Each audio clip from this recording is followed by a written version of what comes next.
নামাজ একমাত্র ইবাদত, যে ইবাদতের মধ্যে বান্দা এবং আল্লাহ তাআলার সাথে কথা হয়। কিভাবে কথা হয়?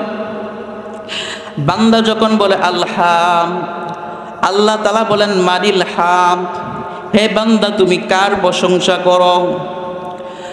আল্লাহ রাব্ব তখন বান্দা বলে লিল্লাহ, আমি আল্লাহ তাআলার প্রশংসা করি। তখন আল্লাহ রাব্বুল আলামিন বলেন মানিল্লাহ, আল্লাহকে তার পরিচয় দাও। তখন বান্দা বলে রব্বিল আলামিন, যিনি নবমণ্ডল ভূমণ্ডল আসমান জমিন লৌহ কলম সহ সপ্তম আসমান থেকে শুরু করে সাতম জমিন সহ সব কিছু যিনি লালন পালনকারী, সব কিছুর যিনি নিয়ন্ত্রণকারী, তিনি হলেন রব্বুল আলামিন, তিনি হলেন আল্লাহ।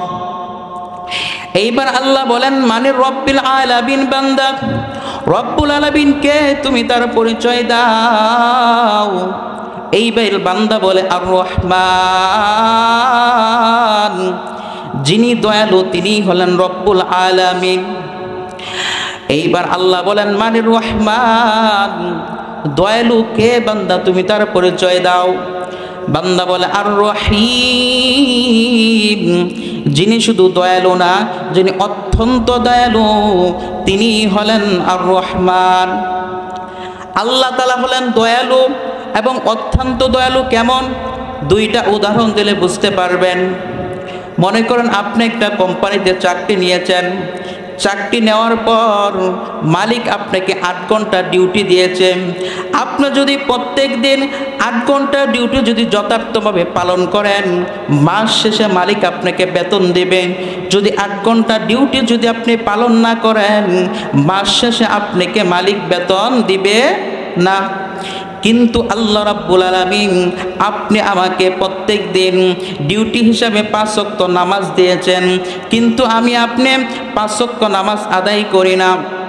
এরপরও আল্লাহ তাআলা আমার খাবার বন্ধ করেন নাই, আবার রিজিক বন্ধ করেন নাই, আবার অক্সিজেন বন্ধ করেন নাই। অক্সিজেন হলো এমন একটা জিনিস, যদি কোনো প্রাণীর জন্য যদি একটা মুহূর্তের জন্য যদি অক্সিজেন বন্ধ করে দেয়, এই দুনিয়ার কোনো সৃষ্টি জগতের কোনো প্রাণী একটা মুহূর্ত দুনিয়াতে বাঁচতে পারবে না। তাহলে যে আল্লাহ তার দেওয়া ডিউটি পালন না করার পরেও তার বান্দার খাবার বন্ধ করেন নাই, তার রিজিক বন্ধ করেন নাই, তার অক্সিজেন বন্ধ করেন নাই, তিনি হলেন আর রহমান, তিনি হলেন দয়ালু। এবার আসেন আল্লাহ তাআলা আর রহিম, অত্যন্ত দয়ালু। কেমন? মনে করেন আপনি এক কোম্পানিতে চাকরি নিয়েছেন, চাকরি নেওয়ার পর আপনাকে মালিক 8 ঘন্টা ডিউটি দিয়েছে।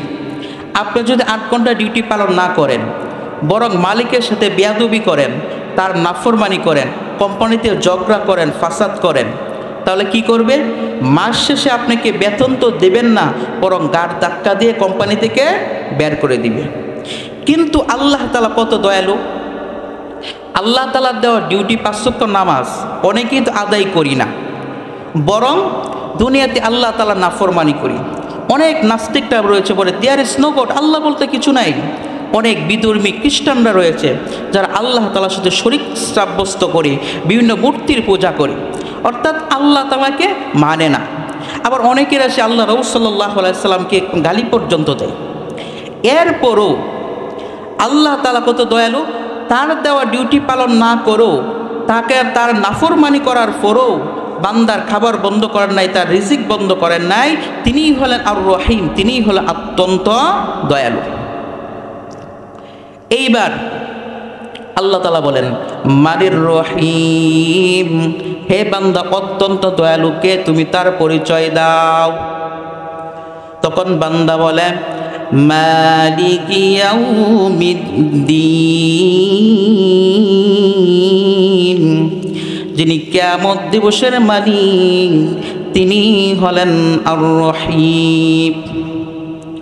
কিয়ামত দিবসটা কেমন হবে? আল্লাহ তাআলা সূরা বাকারার শেষের দিকে বলেন ইয়াউমা ইয়াফিরুল মারউ মিন আখিহি ওয়া উম্মিহি ওয়া আবিহি ওয়া সাহিবাতিহি ওয়া বানিহি লিকুল্লি ইমরিইম মিনহুম ইয়াওমাইযিন শাআনুন ইউগনি। ওই কিয়ামতের ময়দানে সন্তান তার পিতামাতা থেকে পলায়ন করবে, স্ত্রী তার স্বামী থেকে পলায়ন করবে, স্বামী তার স্ত্রী থেকে পলায়ন করবে, বন্ধু তার বন্ধু থেকে পলায়ন করবে, নেতা তার কর্মী থেকে পলায়ন করবে, কর্মী তার নেতা থেকে পলায়ন করবে। প্রত্যেকেই তারা নিজ নিজ আমল নিয়ে ব্যস্ত থাকবে। ওই কিয়ামতের ময়দানে যখন বান্দা দাঁড়াবে, তখন আল্লাহ তাআলার অনুমতি ছাড়া কথা বলতে পারবে না। আল্লাহ তাআলা অন্য আয়াতে বলেন, ইয়াউমা ইয়াকুমুর রূহু ওয়াল মালাইকাতু সাফফান লা ইয়াতাকাল্লামুনা ইল্লা মান আযিনা লাহুর রহমান। ওই কিয়ামতের ময়দানে সকল রূহগুলা, ফেরেশতাগুলা এইভাবে দাঁড়ায় থাকবে, আল্লাহ তাআলার অনুমতি ছাড়া তারা কথা বলতে পারবে না। এখন প্রশ্ন জাগে, সেই কিয়ামতের ময়দানে আল্লাহ তাআলা যে বান্দার হিসাব নেবেন, হিসাবটা কেমন সূক্ষ্ম হবে? আল্লাহ তাআলা অন্য আয়াতের মধ্যে বলেন, فَمَنْ يَعْمَلْ مِثْقَالَ ذَرَّةٍ خَيْرًا يَرَهُ وَمَنْ يَعْمَلْ مِثْقَالَ ذَرَّةٍ شَرًّا يَرَهُ। বান্দা যদি একটা জাররা পরিমাণও যদি ভালো কাজ করে, সেটাও বান্দাকে দেখানো হবে। একটা জাররা পরিমাণ যদি গুনার কাজ করে, বান্দাকে সেটাও দেখানো হবে। এখন জাররা কতটুকু? তাফসিরে মারিফুল কোরআনের মধ্যে জাররার একটা অনুবাদ করেছেন অণু। অণু কতটুকু? অণু হলো এত ছোট্ট কণা যেটা মানুষ খালি চোখে দেখতে পায় না, অণুবীক্ষণ যন্ত্রের সাহায্যে দেখতে হয়। তাহলে এবার চিন্তা করেন, কত সূক্ষ্ম থেকে সূক্ষ্ম পরিমাণ গুনাহ যদি বান্দা করে, সেটাও বান্দাকে দেখানো হবে। সূক্ষ্ম থেকে সূক্ষ্ম পরিমাণ যদি সবের কাজ করে, সেটাও বান্দাকে দেখানো হবে। এখন প্রশ্ন জাগে, হুজুর ওইখানে যে হিসাব নেওয়া হবে, আমরা যে ভালো কাজ করি না মন্দ কাজ করি, আল্লাহ তাআলা কিভাবে দেখেন সে সম্পর্কে আল্লাহ তাআলা আয়াতের মধ্যে বলেন, কিরামান কাতিবিনা ইয়ালামুনা মা তাফআলুন। কিরামান কাতিবিন দুজন ফেরেশতা, একজন ডান দিকে একজন বাম দিকে। বান্দা যা কিছু করে সব কিছুই তিনি লিখতেছেন, বান্দা যা কিছু বলে সব কিছুই লিখতেছেন। আমি যদি প্রকাশ্যে গুনাহ করি সেটাও লিখতেছেন, আমি যদি প্রকাশ্যে ভালো কাজ করি সেটাও লিখতেছেন, আমি যদি গোপনে গুনাহ করি সেটাও লিখতেছেন, প্রকাশ্যে গুনাহ করে সেটাও লিখতেছেন। এইবার যখন গুনাহ নিয়ে যখন উপস্থিত হওয়ার পর, দুনিয়াতে মানুষ অন্যায় করার পর যখন খোরের মধ্যে উঠানো হয়, উঠানোর পর বান্দাকে যে জিজ্ঞাসা করে, এই তুমি কি অমুকের সম্পদ আত্মসাৎ করেছ?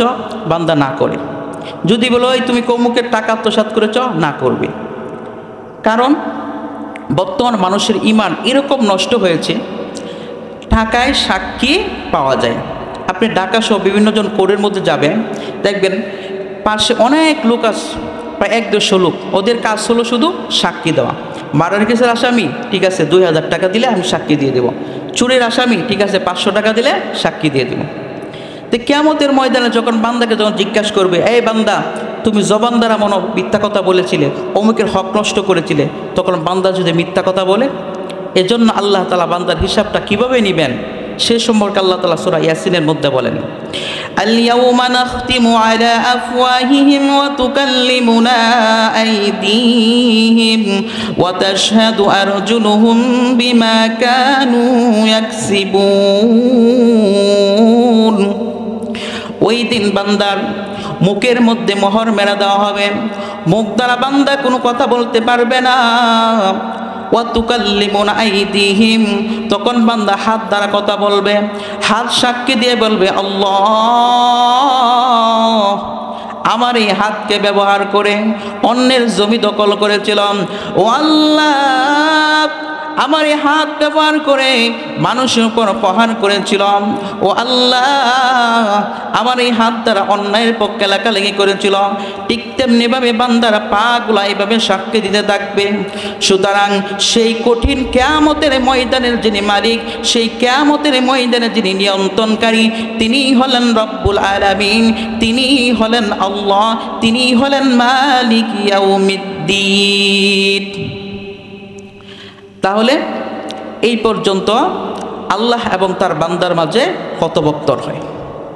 কথা বলার পর আল্লাহ তাআলা বলেন, বান্দা এতক্ষণ পর্যন্ত তোমার মাঝে আমার মাঝে কথোপকথন হলো, তুমি আমার পরিচয় জানলা, এইবার বান্দা আমি তোমার পরিচয় জানতে চাই, হে বান্দা বলো তোমার পরিচয় কি?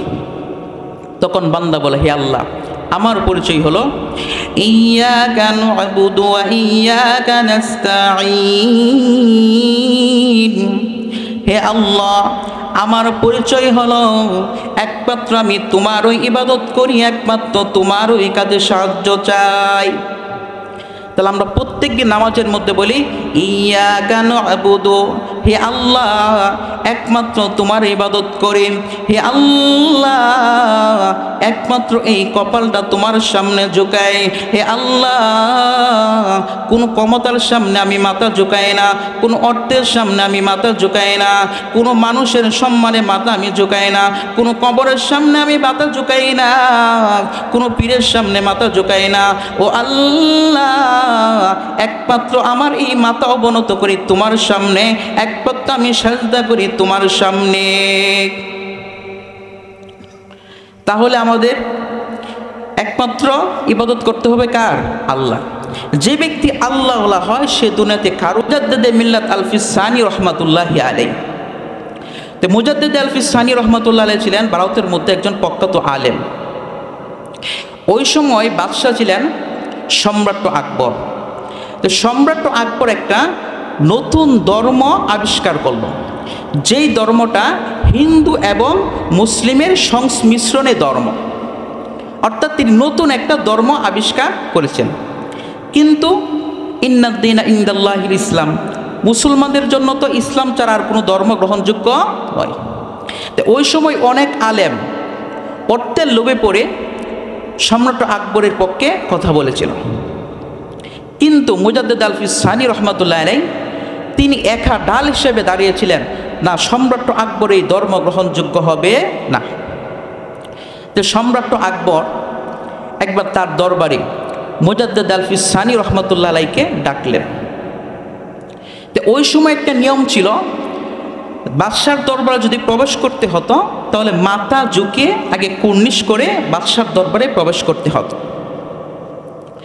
তা মুজাদ্দিদ আলফিস সানি রহমাতুল্লাহ আলাইহি তার মন্ত্রী পরিষদদেরকে নিয়ে পরামর্শ করলেন, আগামীকালকে তো মৌলানা সাহেব আমার দরবারে আসবে, কিন্তু সে তো আমার সামনে মাথা ঝুঁকাবে না, সুতরাং এখন কি করা যায়? সমস্ত মন্ত্রী পরিষদটা পরামর্শ দিলাম, হে মহারাজ আমরা একটা পরিকল্পনা করি। পরিকল্পনা হলো, হে বাদশাহ আপনার দরবারে প্রবেশের যে গেটটা রয়েছে এই গেটটা তো নিচু করে একটা গেট তৈরি করেন, যাতে কোনো মানুষ যখন আপনার দরবারে যখন প্রবেশ করে তখন সে যাতে মাথা নিচু করে আপনার দরবারে প্রবেশ করতে হয়। সুতরাং আগামীকাল যখন মুজাদ্দিদ আলফিস সানি রহমাতুল্লাহি আলাইহি আপনার দরবারে যখন প্রবেশ করবে তখন উনি যখন এই নিচু গেট দিয়ে যখন সে প্রবেশ করবে, তখন সে যখন মাথা নিচু করে প্রবেশ করবে তখন আপনি ধরে দিবেন ওই মৌলানা সাহেব আপনার সামনে মাথা নত করেছে। পরদিন যখন মুজাদ্দিদে মিল্লাত আলফিস সানি রহমাতুল্লাহি আলাইহি আল্লাহর ওলি তিনি যখন ওই গেটের সামনে গিয়ে যখন দাঁড়াইলেন, বাদশার দরবারে প্রবেশ করলেন, কিন্তু ওনার মেধার মধ্যে এটা আসলো, বাদশাহ এই গেটটা মনে হয় শুধু আমার জন্যই তৈরি করেছে, আমি যাতে বাদশার সামনে যাতে মাথা নত করি। এইবার আল্লাহ তাআলা মুজাদ্দিদ আলফিস সানি রহমাতুল্লাহি আলাইহির মধ্যে একটা পরিকল্পনা ঢেলে দিলেন। ও মুজাদ্দিদ আলফিস সানি তোমার বাম পাটাকে প্রবেশ করিয়া আর এইভাবে তুমি গেট দিয়ে প্রবেশ করো, মাথাটা উঁচু করে গেট দিয়ে প্রবেশ করো, এরপর বাদশার সামনে কখনো তুমি মাথা নত করবে না। মুজাদ্দিদ আলফিস সানি রহমাতুল্লাহি আলাইহি বাম পাটাকে গেট দিয়ে বাড়িয়ে দিলেন এবং মাথাটা সোজা করে তিনি বাদশার দরবারে প্রবেশ করলেন, এরপরও বাদশার সামনে মাথা নত করে নাই। এই ছিল যারা আল্লাহর ওলি হয়। তাহলে আমরা প্রত্যেক দিন নামাজের মধ্যে বলি, হে আল্লাহ ইয়াকা না'বুদু, আমরা একমাত্র তোমার ইবাদত করি, একমাত্র তোমার সামনে মাথা নত করি। তে বান্দা, আল্লাহ বলতেছে বান্দা তোমার আর পরিচয় কি? আল্লাহ আমার 2 নাম্বার পরিচয় হলো ইয়াকা নাস্তাঈন, হে আল্লাহ আমি একমাত্র তোমারই কাজে সাহায্য চাই। দুনিয়ার কোনো ক্ষমতার সামনে না, কোনো ব্যক্তির কাছে না, একমাত্র আল্লাহ তোমার ওই কাছে আমি সাহায্য চাই। আল্লাহ রাব্বুল আমিন পবিত্র কোরআনের মধ্যে বলেন, ইয়া আইয়ুহাল্লাযীনা আমানুস্তাঈনু বিস-সাবরি ওয়াস-সালাহ ইন্নাল্লাহা মা'আস-সাবিরিন। আল্লাহ তাআলা বলেন, হে মুসলমান, তোমরা যতই বিপদের মধ্যে থাকো, যতই সমস্যার মধ্যে থাকো না কেন, আমি আল্লাহ তাআলার কাছে 2টা মাধ্যমে সাহায্য চাও। 1 নাম্বার হলো বিস-সাবরি, ধৈর্যের মাধ্যমে, আর একটা হলো ওয়াস-সালাহ, নামাজের মাধ্যমে। তো আল্লাহ তাআলার কাছে সাহায্য চাইতে হবে কয়টা মাধ্যমে? 2টা। একটা হলো ধৈর্য, আর একটা হলো নামাজ। রাসূল সাল্লাল্লাহু আলাইহি ওয়াসাল্লাম কিভাবে সাহায্য চেয়েছেন? হে মুসলমান, যখন বদরের যুদ্ধ যখন শুরু হয়ে যায়, মুসলমানদের সংখ্যা ছিল মাত্র 313 জন, কাফেরদের সংখ্যা প্রায় 1000-এর মতো। এই দিক দিয়ে মুসলমান 313 জন, তাও আবার অনেকের হাতে বাঙ্গা তলোয়ার, আবার অনেকের ঘোড়া, অনেকের আবার যুদ্ধের ঘোড়া নেই, যুদ্ধের পোশাক নেই। অন্যদিকে কাফেরদের সংখ্যা প্রায় 1000, প্রত্যেকের হাতে তলোয়ার রয়েছে, যুদ্ধের ঘোড়া রয়েছে, যুদ্ধের পোশাক রয়েছে। এইবার যখন বদরের যুদ্ধ যখন শুরু হয়ে যায়, আল্লাহ রাসূল সাল্লাল্লাহু আলাইহি ওয়াসাল্লাম এইদিকে যুদ্ধ চলতেছেন, অপরদিকে আল্লাহ রাসূল সাল্লাল্লাহু আলাইহি ওয়াসাল্লাম নামাজের মধ্যে দাঁড়ায় যায়। নামাজের মধ্যে দাঁড়িয়ে আল্লাহ তাআলার নামাজের মধ্যে দাঁড়িয়ে আল্লাহ তাআলার দরবারে বলে, আর সাজদায় পড়ে কান্না করে আর বলে, মালিক, এই যুদ্ধে যদি মুসলমান পরাজয় বরণ করে, ও আল্লাহ, ইসলামের নাম নিশানা নেওয়ার মতো আর কেউ থাকবে না। ও আল্লাহ, আমি ধৈর্য ধারণ করেছি এবং নামাজের মাধ্যমে তোমার কাছে সাহায্য চাই। ও আল্লাহ, আপনি মুসলমানদের সাহায্য করেন। আল্লাহ রাব্বুল আলামিন বলে, ফেরেশতারা যাও।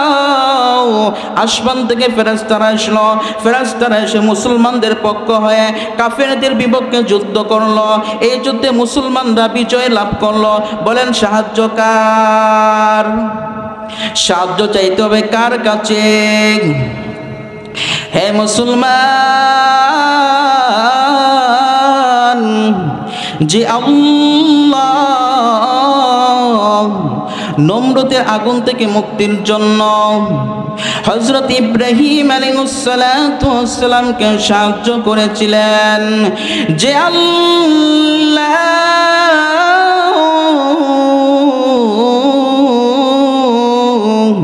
ফেরাউনের কবল থেকে মুক্তির জন্য হযরতে মূসা আলাইহিস সালাতু ওয়াস সালামকে সাহায্য করেছিলেন, যে আল্লাহ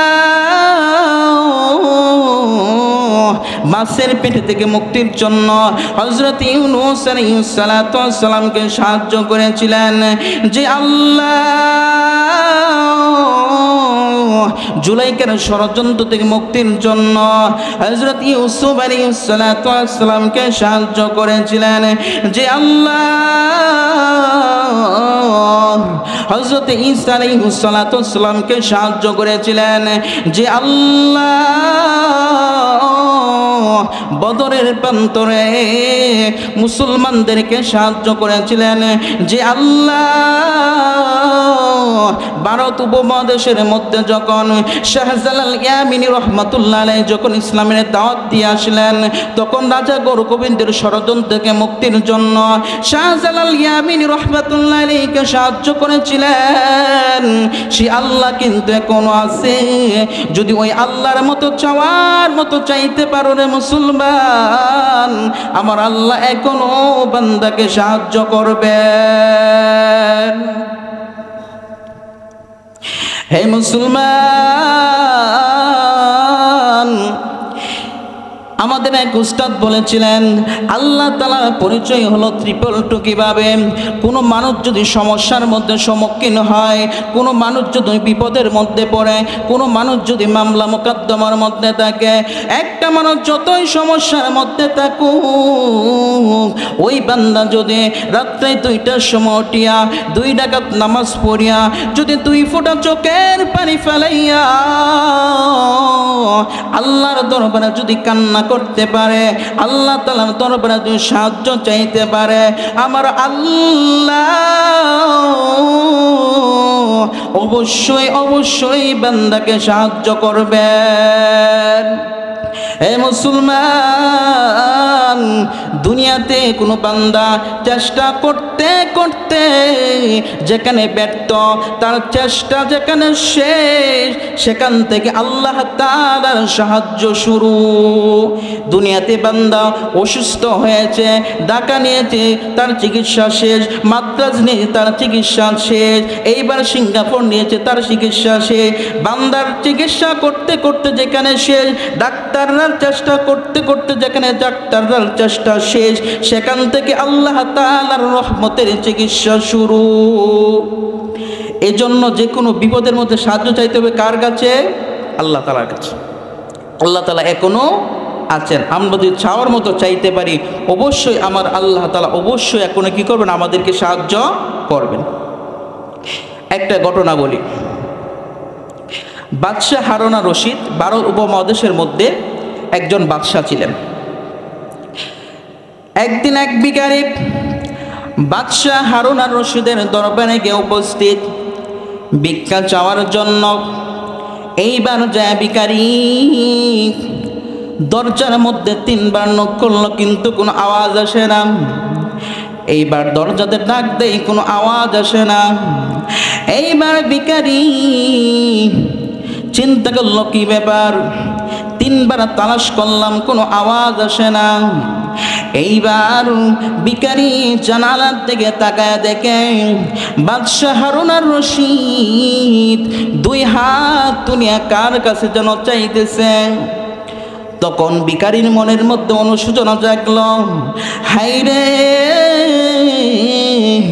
আমি কার কাছে আসলাম ভিক্ষা চাওয়ার জন্য?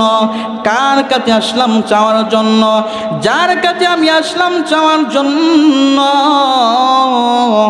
সেই দেখা যায় আরেকজন কার কাছে সে চাই। এই বলে বাদশাহ হারুন রশিদের দরবার থেকে ওই ভিখারী চলে গেল। ওই ভিখারী চলে গিয়ে তিনি মসজিদের মধ্যে নামাজ আদায় করেন। 2টা ফোঁটা চোখের পানি ফেলায় 2 হাত পারে আল্লাহর দরবারে কান্না করে বলে, মালিক, আমি বাদশাহ হারুন আর রশিদের দরবারে গিয়েছিলাম ভিক্ষা চাওয়ার জন্য, কিন্তু গিয়া দেখে সে কার কাছে যেন 2 হাত তুলে ভিক্ষা চাই।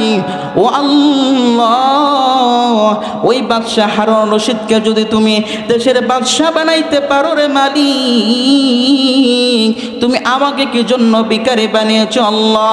ও আল্লাহ, তুমি যেই বাদশাকে বাদশাহ বানাইতে পারো, তুমি আমার ভিখারিরও অভাব দূর করতে পারো।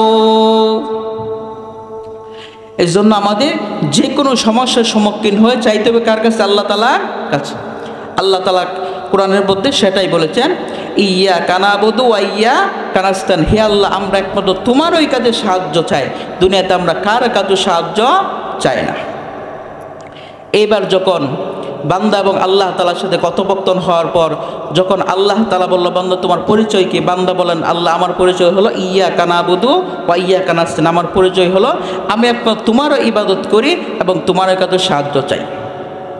এইবার আল্লাহ বলে, বান্দা এতক্ষণ পর্যন্ত তোমার মাঝে আমার মাঝে দীর্ঘক্ষণ যাবত একটা কথা হলো, এইবার বলো বান্দা তুমি আমার কাছে কি চাও, তুমি আমার কাছে যা চাও আমি তোমাকে তাই দিব। তখন বান্দা বলে, হে আল্লাহ, আমি আপনার সাথে অর্থ সম্পদ টাকা বোঝা কোনো কিছুই চাই না। কি চাই? ইহদিনাস সিরাতাল মুস্তাকিম। হে আল্লাহ, আপনি আমাকে সহজ সরল রাস্তায় চলান, যে রাস্তায় চলার দ্বারা দুনিয়াতেও আমি সফলতা লাভ করব, মৃত্যুর পরও আমি জান্নাতে যেতে পারব। এখন দেখেন একটা সূক্ষ্ম বিষয়, এটা বুঝে আলোচনা শেষের দিকে চলে যাব। হেদায়েত, হেদায়েতের হেদায়েত অত রাস্তা, রাস্তা হলো দুই প্রকার।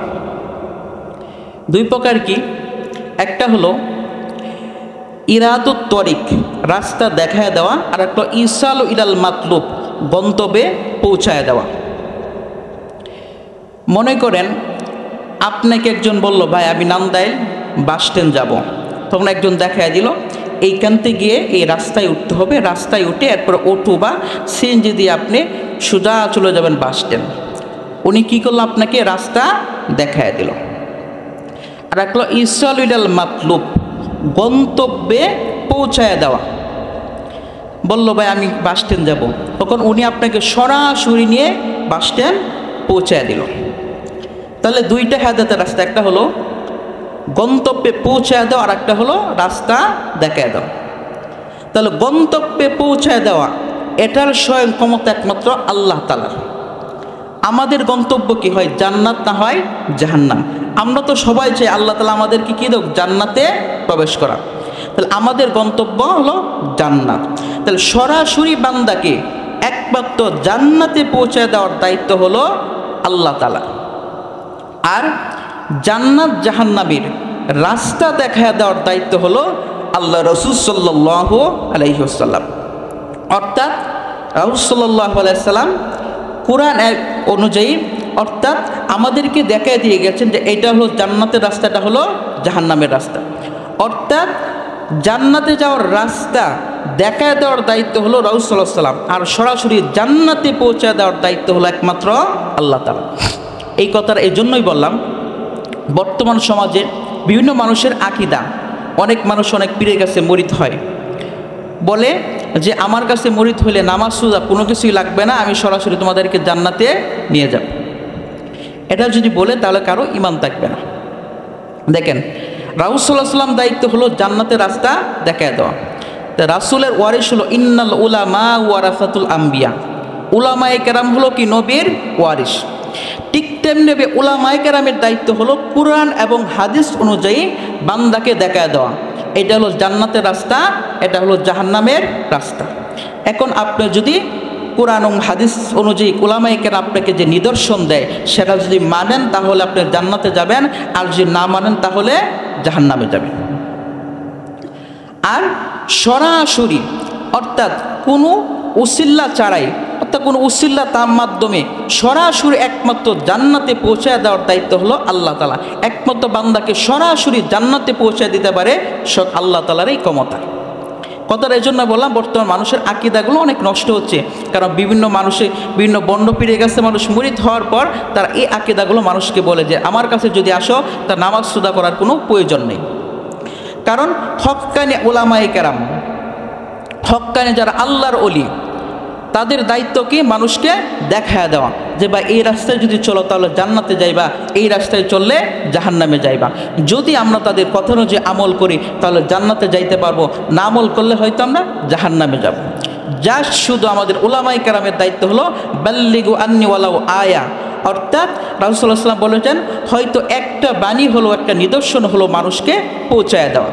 অর্থাৎ রাসূল সাল্লাল্লাহু আলাইহি ওয়াসাল্লামের যে বাণীগুলা সেগুলো মানুষের কাছে পৌঁছায় দেওয়ার দায়িত্ব হলো উলামায়ে কেরাম।